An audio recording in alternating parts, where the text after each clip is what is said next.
here, you're my new boyfriend and you're kind of shy, huh? Oh, Leo. You're okay.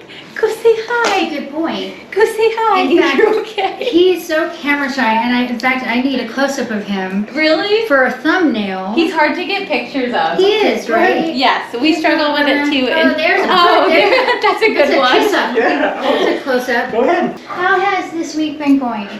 Honestly, it's been a lot, already so much better. So, I mean, if you could put it on a percentage-wise, from 1 to 100%, where are we in our improvement? I think on the leash, like, it definitely like 70 or 80%. I was going to say 75, yeah. Yeah. Nice. It's Yeah. a tremendous improvement. And you still have some, was it lunging you were talking about? Yeah, occasionally. Yeah, you'll still do like a little lunging and like a little, depending if the, like, you know, if we walk back and past the neighbor's house with small dogs barking, like, he'll He bark. reacts. He reacts, but then we correct it and then he's done. And how long have you had Leo? Since November. Okay, So, and so, but yeah. he came to you this way, right? I don't think, like, he was 4 months when we got him, and he was honestly, like, much more timid and shy at first. He was super shy at first, so we And made when sure he came to out of his shell, this kind of came I out think, too? yeah. Well, at first he was really, once we socialized him, he was really excited about other dogs. Yeah. And then we crossed that threshold where he got overexcited and then sometimes defensive. Yeah. Okay, so do you think that, I would say probably like the last like 4 or 5 months is when it, like, Yeah. when we noticed the switch. I think you called out, we kind of realized it might have happened after he got neutered, Okay. which was in Yeah. January. all right, so, but it didn't happen overnight? Like, Yeah. it didn't get this bad overnight? No. And it's not gonna go back overnight either? Yeah. There's actual stages to dog aggression. One of them would be to tone it down quite a bit, where it would be, instead of walking Cujo, you're now walking a dog that has a little crying or a little frustrated whining or maybe a little growling. Come on back up here, buddy. Go ahead. And that lets you know that you're headed in the right direction, honestly. Yeah. It'll never just be overnight because he's frustrated. Yes. He would Yeah. like to do his favorite hobby, right? And that's kind of barking and lunging and being crazy. Yes. Yeah. And He his, enjoys it thoroughly. oh, he enjoys his life, right? So, and screaming and all Yes. of these things that I've never even heard yet, but apparently he screams. He screams. So we're taking away something that he enjoys doing. It releases endorphins and chemicals into the brain and to the body, and it's a lot harder than just teaching a puppy to sit with a treat. Yeah. You're taking away their favorite hobby. So there's definite stages to it. The first stage you're going to have is going to be where the dog actually does do just a little bit of a frustrated. It'll be a growl or a whine or a cry or maybe a bark. Yep. You know, and then you correct them and then they shut it down.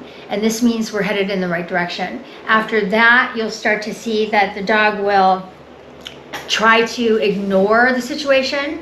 So the third progression in the steps is that the dog will literally not make eye contact with the other dog. Maybe even try to change sides, you know, what Yeah. side they're on, so that they don't get in trouble. Yeah. There's like a concept of consequences that starts to happen.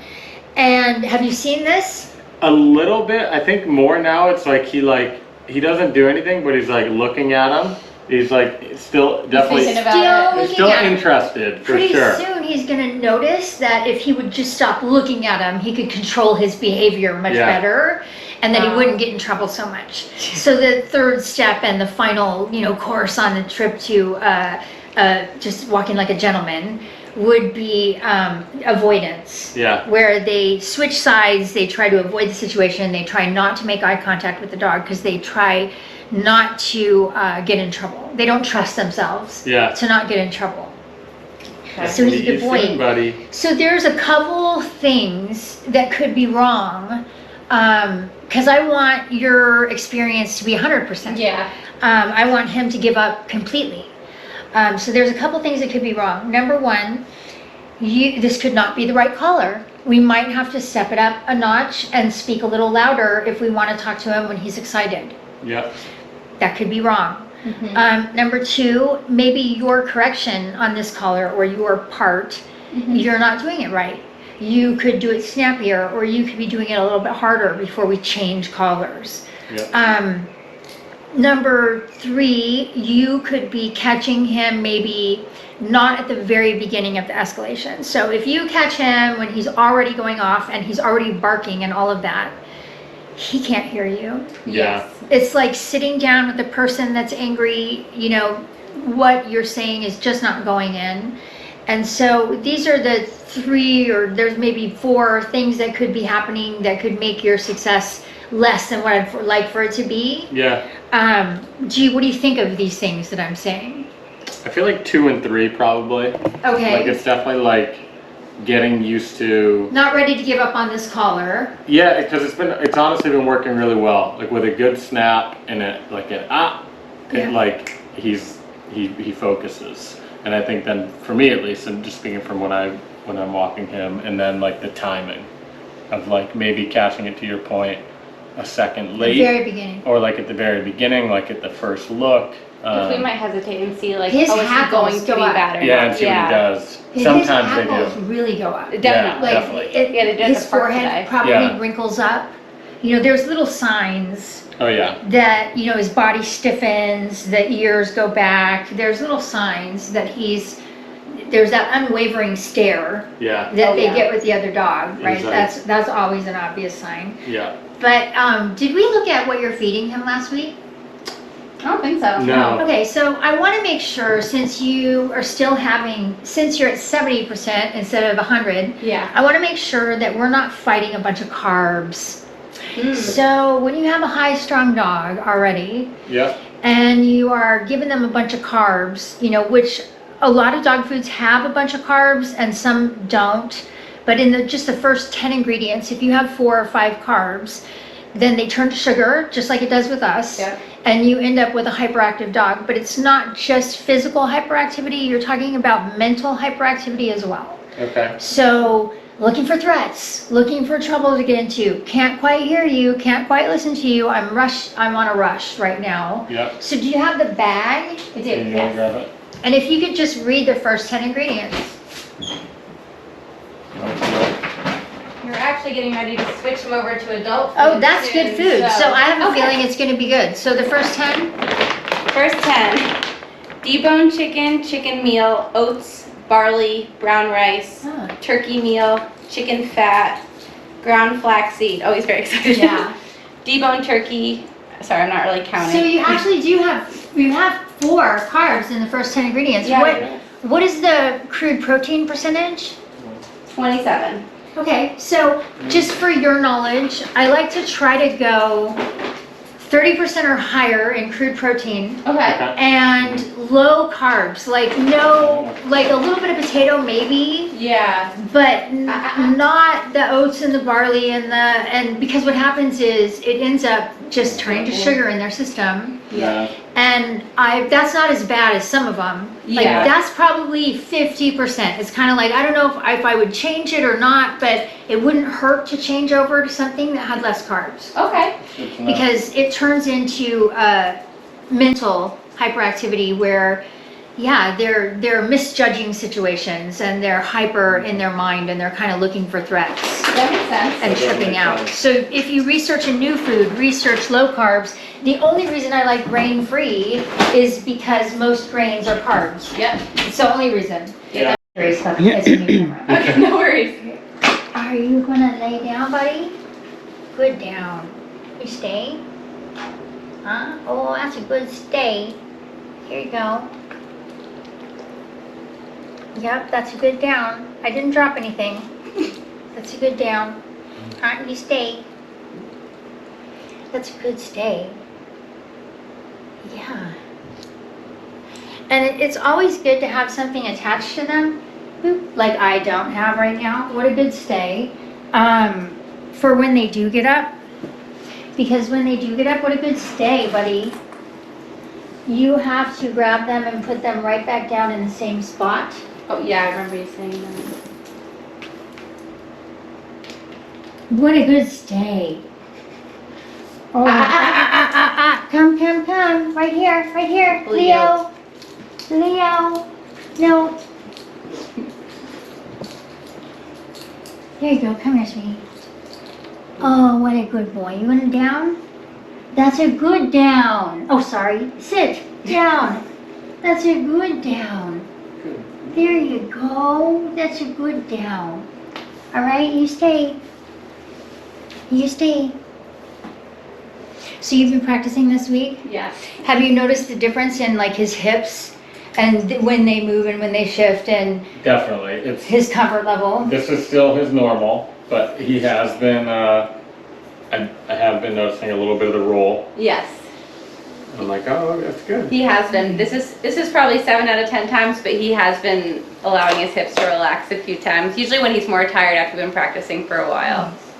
And you know how we're outside playing follow the leader, where we're walking fast and we're walking slow and we're making fools out of ourselves, let's face it. But the thing is we can start adding down, good boy, we can start adding down to that. Yeah. Yeah. To that exercise, and if down is the most submissive thing we could ask him to do, asking him to do it out there around other dogs is going to be a big deal. Yeah. Yes. Good I started trying to do stay. that too.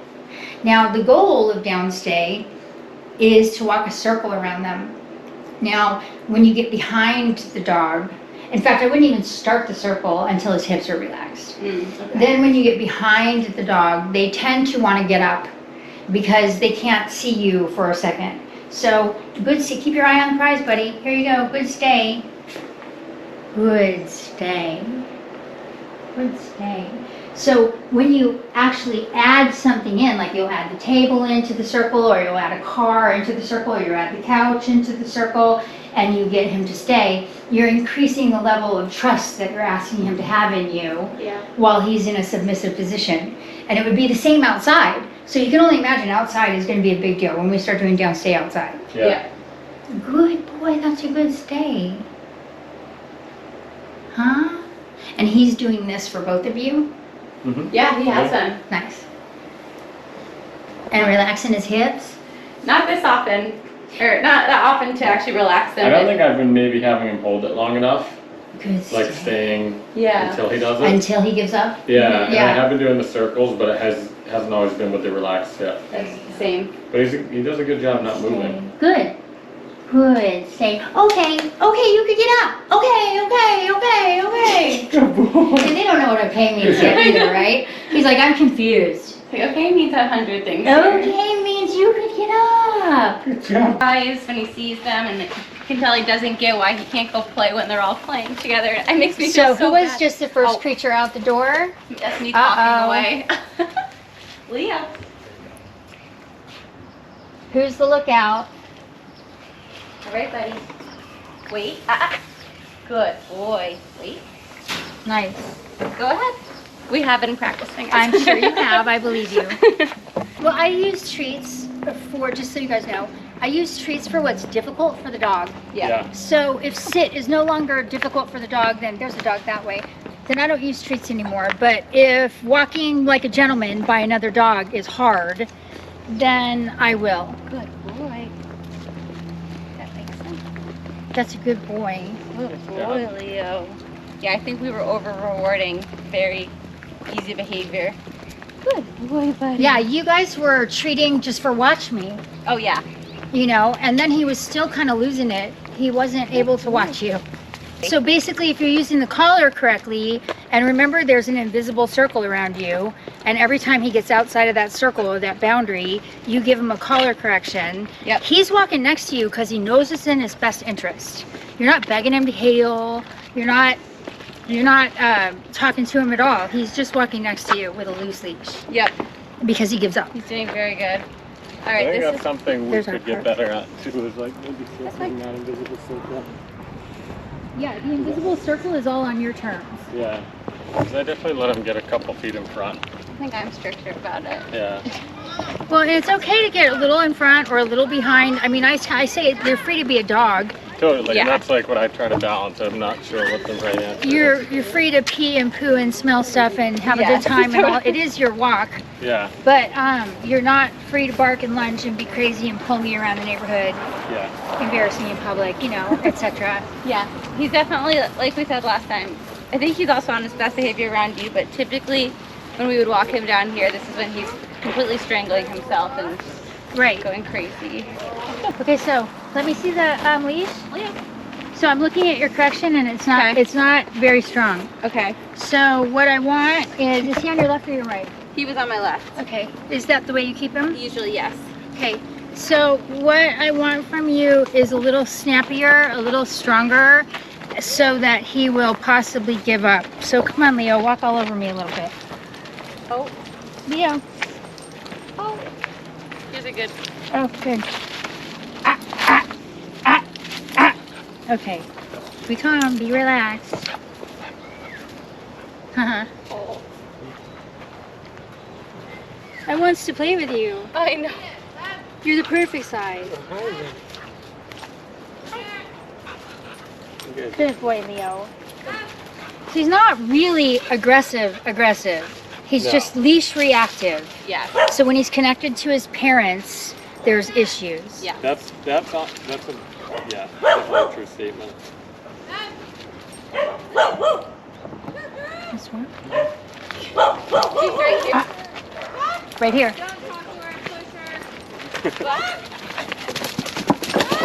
Oh. Bonsai. Nope. So I want it to be an actual. Like an actual, Yeah. So I need for you to talk louder. Good boy, Leo. Good boy.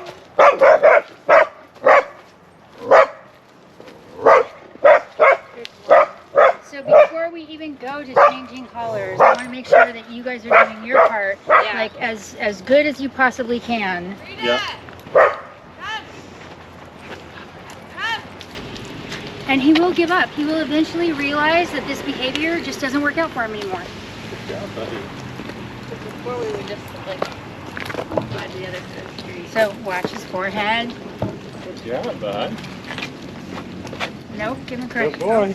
Ah, Ah, ah, ah. good boy. Oh, look at this cutie. Good boy. Oh, what a good dog. Oh, look at this cutie. Good boy. How's it going? We're practicing my instinct. Aw, that's a good boy. So I definitely think that's what you've been doing is you've been waiting until a little too late. Okay. Next week might be a good idea to go to the actual dog park Oh yeah. and maybe not even go in, Just but walk around. use the constant flow of dogs. Yeah. Yeah. Like There's the walking Encinitas in and out. one.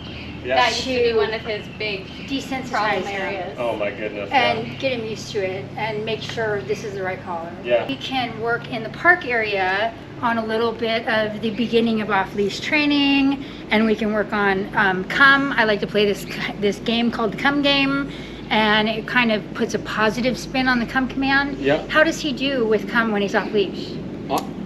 Usually pretty good. Okay, good. When he's like playing, no, if it's just us, he does good. But when, Yeah.